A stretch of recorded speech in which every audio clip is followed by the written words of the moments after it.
There is a lot of problem with gaming journalism. We've seen many cases of improprieties and unethical behaviors from game journalists that it's no longer a joke at this point. So it's no surprise that there are people within the industry who are struggling their hardest to fix these issues and try to make the industry better. But unfortunately, those people are going to be bullied into submission. I want to show you this article from Russ Pitts of The Escapist, which was recently deleted because it received a backlash that we're going to talk about in a moment. The article is pretty long, so I'm gonna sum up the general point that the writer is trying to say. Let's start off with this paragraph because I find this paragraph illuminating. It perfectly illustrates the state of journalism, especially gaming journalism today. Let me read this snippet for you. It is still, to this day, difficult to start a conversation about the very real issues of ethics and transparency in publishing, in criticism, in consuming, without reopening the terrible wounds caused by the bad people who use those topics as a smokescreen to conduct their harassment, terrorism, and culture war. And this is a goddamn shame. All of it. That's right.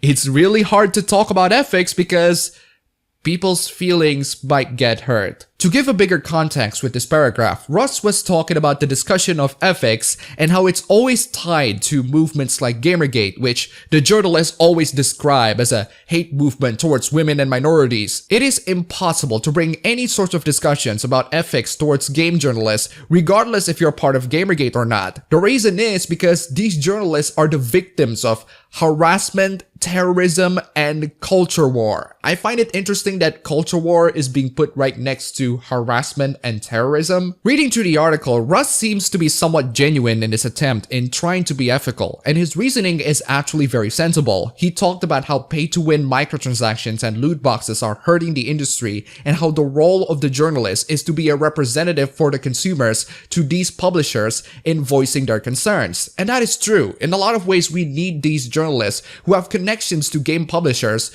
to tell us what's going on and tell them about what we think. There are millions of gamers around the world, and game developers and publishers cannot keep up with the feedback. They need to have a representative figure of some sort, a consumer advocate of some sort, so that they can quickly and easily digest the consumer's feedback. This becomes a huge issue when journalists just straight up lied and make clickbait articles. Russ also addressed this in the article, mostly in relation to how the business model for a lot of media websites out there are horrendous, and it causes tons and tons of layoffs. It's not just bad business models, unregulated mergers, and acquisition tears that absorb a bucket of debt are also significant factors. With the bad business models of a lot of media outlets lately, it causes them to print garbage hyper-partisan outrage baits because they're the ones that will drive the clicks. The point of this article is Russ demanding for a more ethical game journalism to not just help consumers in their purchase decisions and avoiding predatory business practices from big publishers,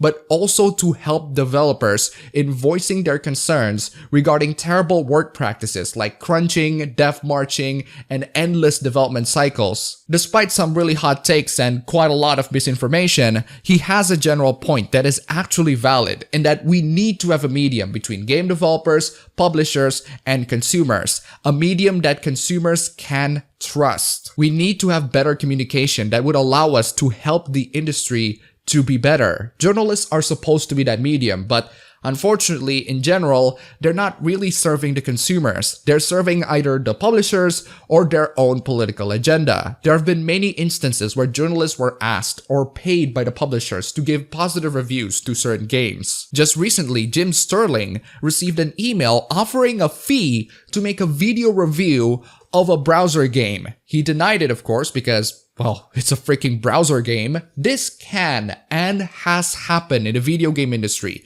and there's no better time than today to talk about ethics. The layoffs from these big journalistic outlets are getting ridiculous. 10% to 20% people are getting booted off of their jobs. It's terrible business model for one, and the garbage articles, they really don't help. But unfortunately, the people who should be talking about ethics don't want to talk about ethics. Instead, they want to talk about harassment, which is completely besides the point. Zoe Quinn, who is the main victim of the Gamergate movement, posted her reaction, and she's mostly talking about how she should have been contacted first? Even the writer of the article is like, oh, sorry, Zoe, I thought you're over the fact that this is all about you. To which he promptly deleted a tweet and apologized. But you were right, writer. She made this entire thing all about her, even though this is about something else more important. Does Gamergate have questionable figures who supported it? Yes, they do. Has Gamergate done really stupid and really questionable things to individuals in the past? Absolutely. But why does that matter when we should have had a discussion about ethics, transparency, and honesty in gaming journalism so that we can support the customers and the developers? If we keep talking about how journalists are getting hurt by harassment, there will never ever be a point in which we actually talk about ethics. There will never ever be a point in which you try to fix yourselves. Here you have one guy writing an article and trying his hardest to appeal to the people who despise Gamergate, but also making people to focus on the real issues in gaming, like corruption, greedy publishers, horrendous workplaces, etc. Here he is offering a way to help people, to inform the public about the issues that are happening in gaming journalism and gaming industry in general. Here he is offering a solution to this big problem. But all of those are ignored because he doesn't talk about the harassment more. All of those are ignored because he doesn't talk about Zoe Quinn more. All of those are ignored because he doesn't appeal to the anti-Gamergate enough. And that begs the question if these people truly care about gaming when all they want to talk about is harassment. All they want to talk about is how they personally suffered from abuse. And unfortunately, journalists are unable to operate on the same level of respect as the gamers do. Russ is trying. He's trying his hardest, but frankly, it's not worth it. And so the Escapist took down the entire freaking article. The Escapist also went on to publicly apologize to Zoe Quinn and said that the entire article was simply not the right thing for us to publish. Amazing. You'd think that an article offering a solution or at least a discussion about the current problems in gaming journalism would be received pretty well. But no. It's not. It makes me think that all game journalism really wants is for it to shoot itself in the head. And now he publicly apologized and took a voluntary absence to focus on the work of understanding and addressing my own failings. You have failed in nothing, Russ. You brought up an issue that anyone in the gaming journalist bubble should address so that we can make the gaming industry better, as you said in that deleted article. Unfortunately, they are not concerned about ethics. They are not concerned about the gaming industry. They are only concerned about themselves. It's time for you to get out of that bubble of lunatics and start getting in touch with the people in the real world. You know what? Maybe the leave of absence would knock you down your senses. Maybe leaving just for a bit would make you realize that you are friends with people and apologize to people who are only interested to destroy your lives because you don't stroke their ego. There would never ever be an honest discussion about ethics because the people who should have had that discussion want to discuss about other things, like themselves. When you have so many other people doing your jobs and doing them significantly better in platforms that people visit all the time, you are practically driving yourself to the edge of a cliff. And you know what? That's fine. If you only want us to stroke your ego, if you want to keep running away from this discussion, you deserve all of the layoffs that's coming to you.